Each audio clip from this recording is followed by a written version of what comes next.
notre association, donc en partenariat avec la Fondation Konrad Adenauer, la Fondation allemande Konrad Adenauer, a lancé cette revue pour à la fois, qui reste dans un format à la fois universitaire, scientifique, mais aussi professionnel. L'idée étant de croiser à la fois les regards des chercheurs, des universitaires, mais aussi les regards des praticiens et des décideurs donc, sur les politiques de sécurité en Afrique subsaharienne.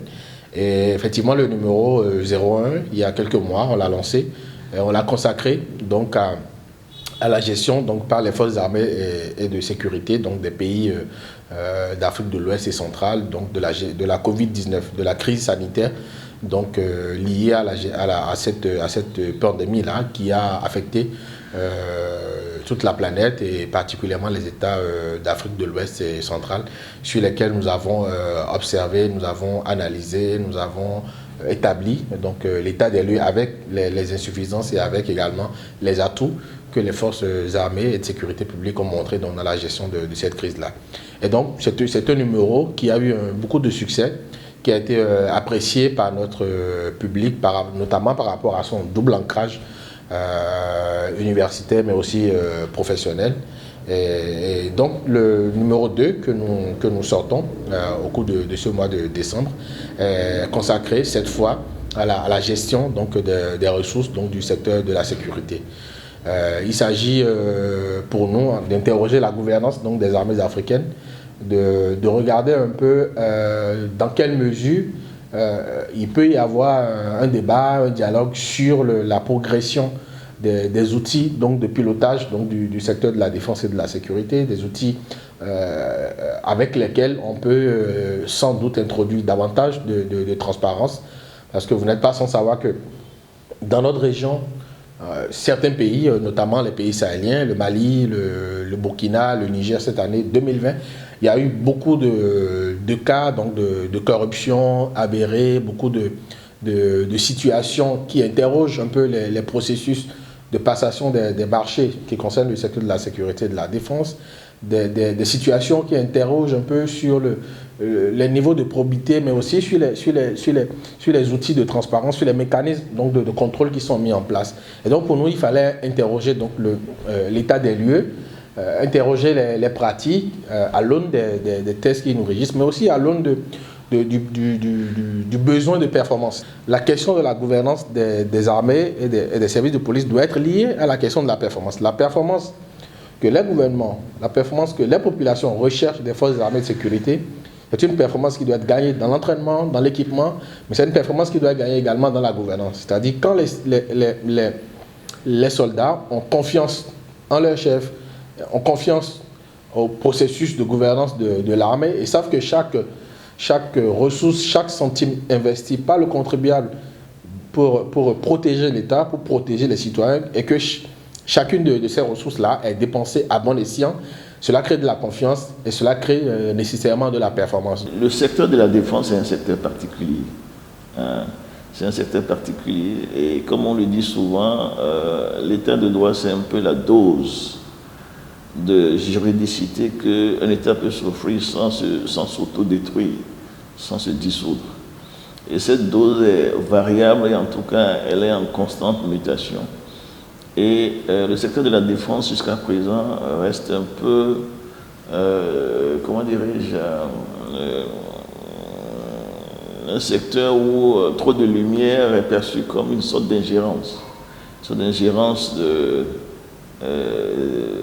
du secteur de la société civile dans les affaires de la défense. Les affaires de la défense sont des affaires assez délicates qui nécessitent évidemment plus de discrétion que le secteur de l'enseignement, par exemple.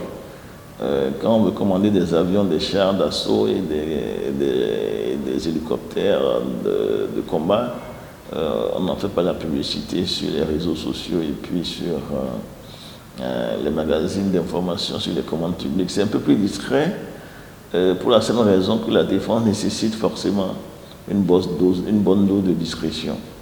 Il y a en amont le ministère des Affaires étrangères, ensuite le ministère des Finances, le ministère de la Défense nationale et secondairement le ministère de l'Intérieur et de la Sécurité, qui sont en fait les ministères pourvoyeurs comment l'appelle-t-on, des troupes qui sont déployées. Mais dans le circuit, vous savez, la relation avec les Nations Unies est gérée par le ministère des Affaires étrangères à travers sa représentation permanente aux Nations Unies à New York. Les ressources financières, du fait du principe de l'unicité de caisse, toute ressource, toute recette va, disons, au ministère des Finances. Et donc, qu'est-ce que nous remarquons?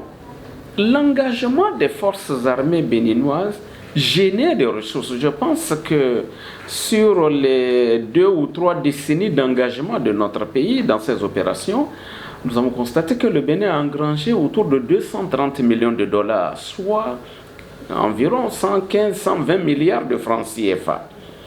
Une bonne partie de cet argent ou de cette rente qui arrive donc dans les caisses de l'État. Une partie est reversée, bien entendu, à ceux qui vont en opération, donc les militaires, je pense, les soldats de base, c'est autour de 400 000 francs CFA, en tout cas la paye qu'ils reçoivent mensuellement. La différence, c'est à alimenter d'autres circuits, d'autres activités en termes d'acquisition de matériel militaire, de sécurité, d'équipement ou autres, etc. éventuellement. Mais du fait du principe de l'unicité de caisse, le circuit de gestion de cette ressource crée une certaine opacité et chacune des administrations ministérielles impliquées essaie d'organiser une sorte, je dirais, d'illusion institutionnelle ou de création artificielle d'ignorance institutionnelle, en ce sens que lorsque vous prenez la représentation permanente du Bénin aux Nations Unies, lorsque les ressources sont versées, qu'est-ce qui se fait? Il y a dans le fonctionnement de l'État des moments de dysfonctionnement qui font que les ressources nécessaires au fonctionnement des missions diplomatiques arrivent en retard.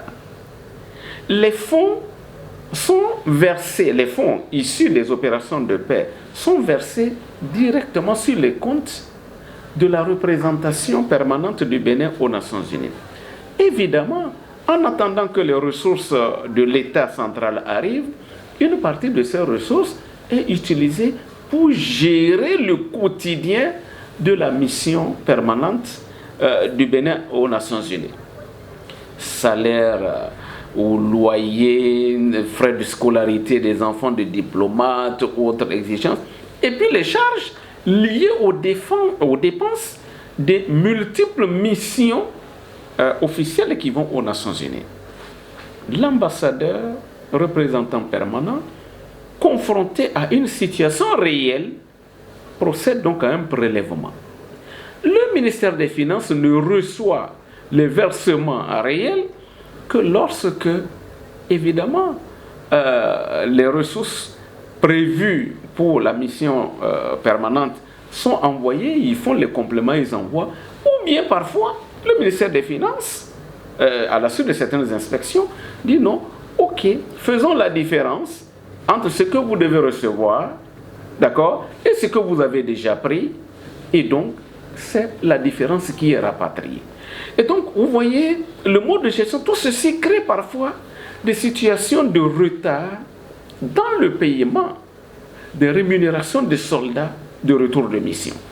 On aura du mal à amener le pouvoir politique, les gouvernants, le gouvernement, à porter l'information brute de manière nuancée et détaillée sur la place publique pour l'information des citoyens et pour l'information des parlementaires.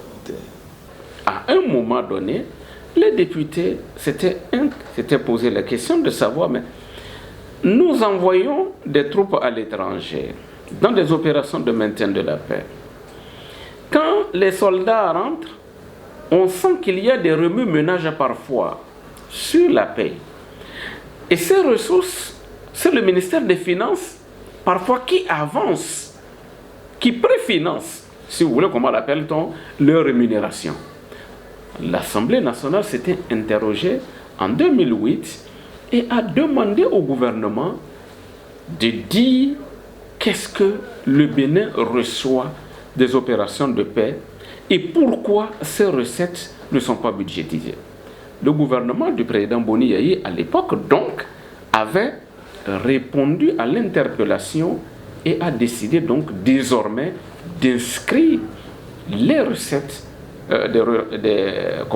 issues des opérations de maintien de la paix au budget général de l'État. Donc, on a désormais une certaine traçabilité, une certaine transparence, en tout cas relative, au moins au niveau donc budgétaire, et donc l'Assemblée nationale a désormais la possibilité de contrôler indirectement, en tout cas tout au moins, si vous voulez, ces recettes, d'autoriser leur utilisation en attendant d'avoir la possibilité, peut-être à travers des commissions d'enquête parlementaire, de voir véritablement comment ces fonds sont utilisés en pratique.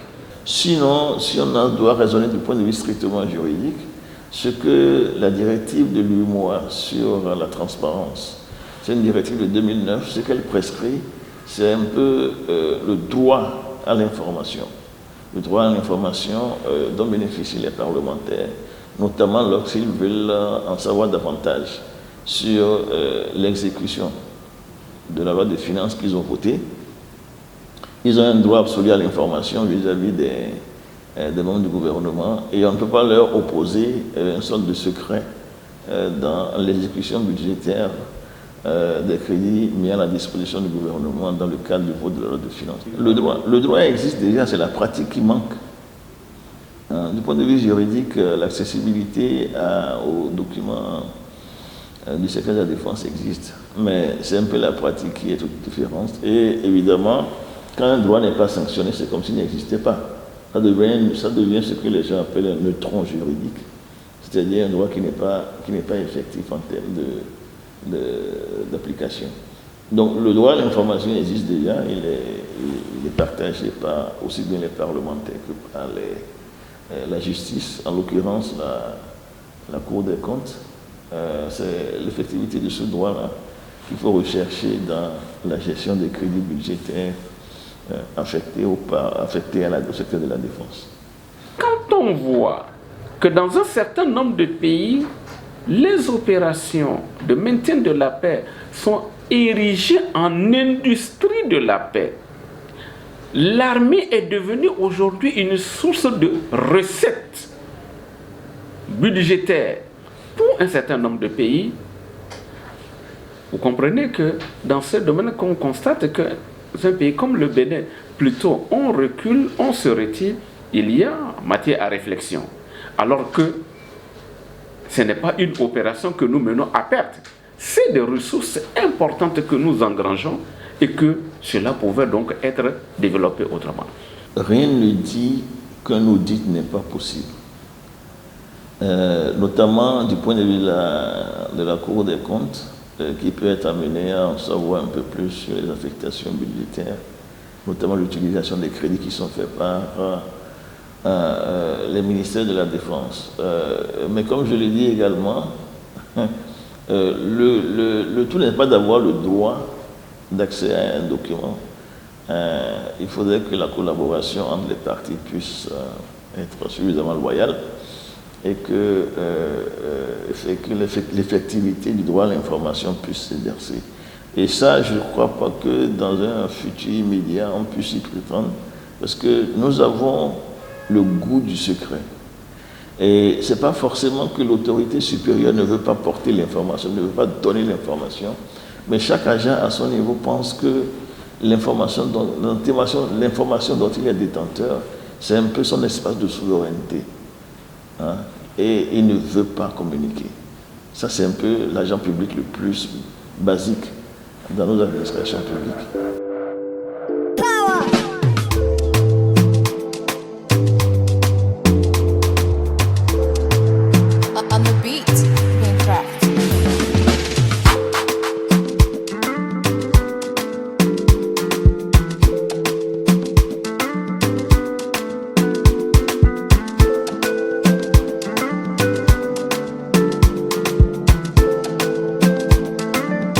Purchase your tracks today.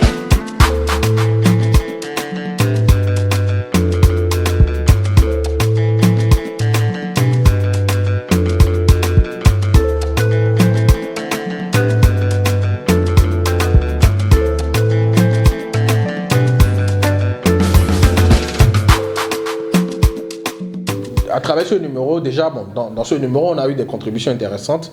On a eu 5 contributions, donc sur 4 situations, 4 états différents. Donc on a parlé, par exemple, il y a une excellente contribution qui nous parle un peu donc, des enjeux liés à la rente des opérations de maintien de la paix, c'est-à-dire les mécanismes de remboursement des matériels mobilisés par les États et dans le cas d'espèces le Bénin.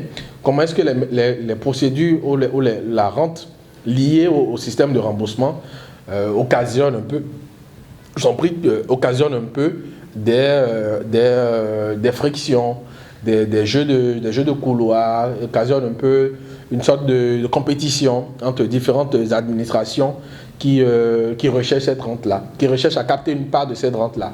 Et ce qui fait que finalement, le processus qui a sa part d'opacité, ne permet pas toujours, disons, de gagner à la fois en transparence et en performance. Avec les Nations Unies, il y a ce qu'on appelle la rente de la paix, la rente onusienne de la paix.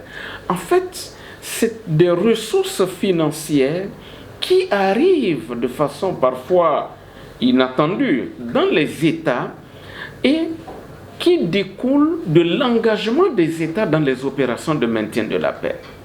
Très souvent, c'est des ressources qui proviennent de la location des équipements que les États mettent à disposition des Nations Unies, disons des rémunérations versées aux soldats engagés donc dans les opérations.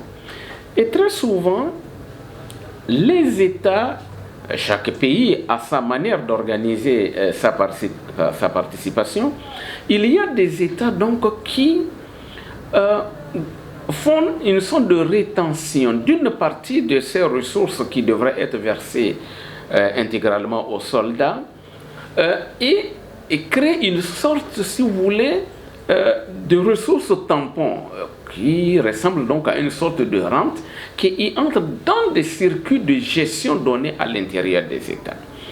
Et donc cette rente crée, disons, affecte le fonctionnement général de l'État, notamment à travers les différentes administrations ministérielles qui sont impliquées. On a également sur le Niger, ce qui est questionné justement, c'est l'idée selon laquelle il n'y a pas de fatalité, il n'y a pas de fatalisme, il n'y a pas de logique de fatalité. La société civile nigérienne, la presse, la justice ont joué leur rôle, sont mobilisés pour que les dénonciations que nous avons récemment connues au Niger soient connues du public et les sanctions que cela requiert également de la part des autorités judiciaires.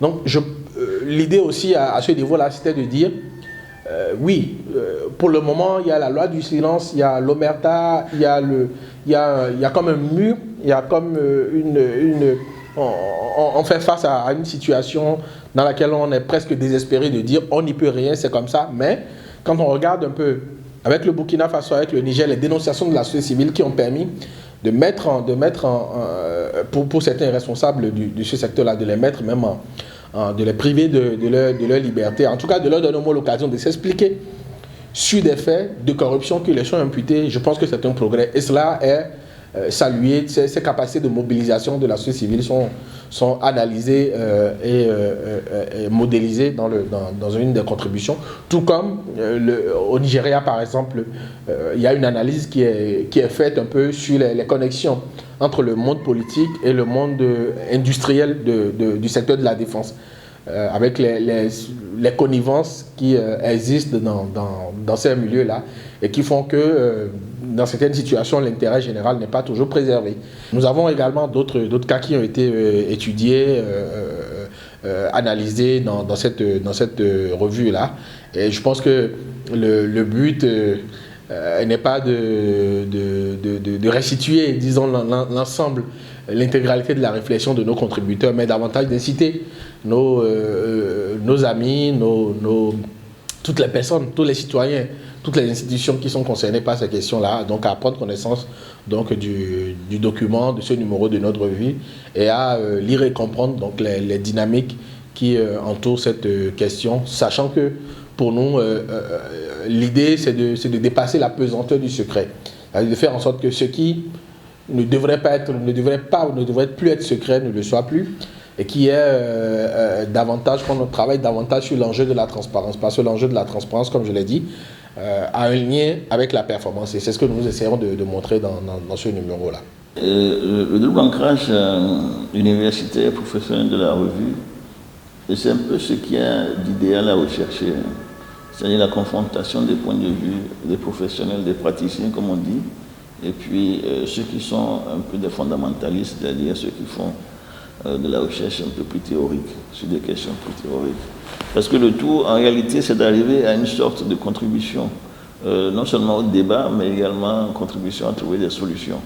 Et si on veut trouver des solutions, la contribution, en tout cas l'apport des professionnels est très indiqué, et leur manière de poser les problèmes et permettre de sensibiliser sur les aspects pratiques en termes de problem solving, aspects pratiques des questions que nous évoquons, des thématiques que nous évoquons, et le tout contribue d'une manière ou d'une autre à améliorer la gouvernance publique, parce que la réflexion, j'allais dire académique et théorique, aura été nourrie et, j'allais dire, enrichie des préoccupations des professionnels, ce qui nous amène à l'arrivée à trouver des solutions, j'allais dire, vendables, applicables dans les administrations, pour le plus grand bien de nos administrations et pour une gouvernance publique plus performante, plus conforme aux attentes des citoyens, plus au rendez-vous des exigences en matière de démocratie et d'état de droit, et plus conforme à ce que nous souhaitons tous pour notre État, pour notre pays et pour le devenir de nos enfants. Je dois dire que c'est une très belle initiative. Dans la sous-région, nous n'avons pas un espace académique, scientifique, de type, de niveau revue scientifique, où les problématiques en rapport avec la sécurité et la paix peuvent être traitées et créer un espace, si vous voulez, de confrontation des idées, de confrontation des démarches méthodologiques, de confrontation aussi des résultats des analyses et consorts. Je pense que l'initiative de l'association béninoise d'études stratégiques et de la Fondation Konrad Adenauer à Abidjan, et donc son bureau régional à Abidjan, je pense qu'il s'agit d'une très bonne initiative et donc qui crée l'opportunité, enfin, de fédérer des chercheurs d'universités différentes de la sous-région, des chercheurs de centres de recherche différents, des chercheurs et enseignants autour des questions de paix et de sécurité. Et je pense que nous ne pouvons qu'encourager cette revue et faire en sorte qu'elle vive plus longtemps et qu'elle soit un véritable cadre de débat scientifique et de politique publique en matière de sécurité et de défense. Je suis globalement optimiste sur tout, notamment en ce qui concerne l'accoutumement de nos sociétés à des procédures plus transparentes. Tout est question, à mon sens, d'une maturation progressive des esprits et d'une sorte de renforcement de nos institutions démocratiques pour qu'à un horizon certain, les choses puissent être beaucoup plus agréables à la lecture et à l'implémentation dans le sens de la mise en œuvre d'une plus grande transparence dans nos administrations de la défense.